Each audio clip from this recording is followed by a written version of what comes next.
నల్లగొండ జిల్లా కేంద్ర ప్రభుత్వ ఆసుపత్రి ఆవరణలో 3 రోజుల క్రితం కిడ్నాప్కు గురైన 3 ఏళ్ల బాలుడి కథ సుఖాంతమైంది. స్థానికుల సమాచారం మేరకు కేసు ఛేదించి కిడ్నాపర్ను పోలీసులు పట్టుకున్నారు. బాలుడిని తల్లిదండ్రులకు క్షేమంగా అప్పగించారు. కిడ్నాపర్ను అదుపులోకి తీసుకుని పోలీసులు విచారణ సాగిస్తున్నారు. నెకరేకల్కు చెందిన వ్యక్తికి బాలుడిని విక్రయించేందుకు ప్రయత్నిస్తుండగా నల్లగొండ పట్టణంలోని గొల్లగూడ ప్రాంతంలో అదుపులోకి తీసుకున్నట్లు సమాచారం.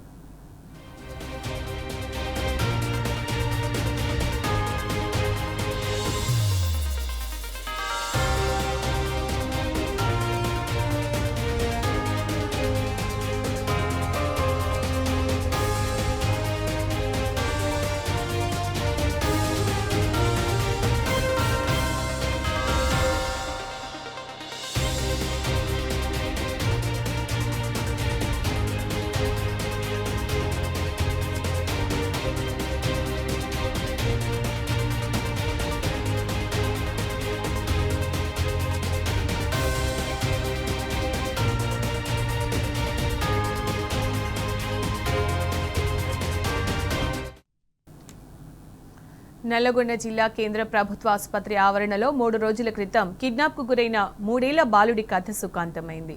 స్థానికుల సమాచారం మేరకు కేసు ఛేదించి కిడ్నాపర్ను పోలీసులు పట్టుకున్నారు. బాలుడిని తల్లిదండ్రులకు క్షేమంగా అప్పగించారు. కిడ్నాపర్ను అదుపులోకి తీసుకుని పోలీసులు విచారణ సాగిస్తున్నారు. నకరేకల్కు చెందిన వ్యక్తికి బాలుడిని విక్రయించేందుకు ప్రయత్నిస్తుండగా నల్లగొండ పట్టణంలోని గొల్లగూడ ప్రాంతంలో అదుపులోకి తీసుకున్నట్లు సమాచారం.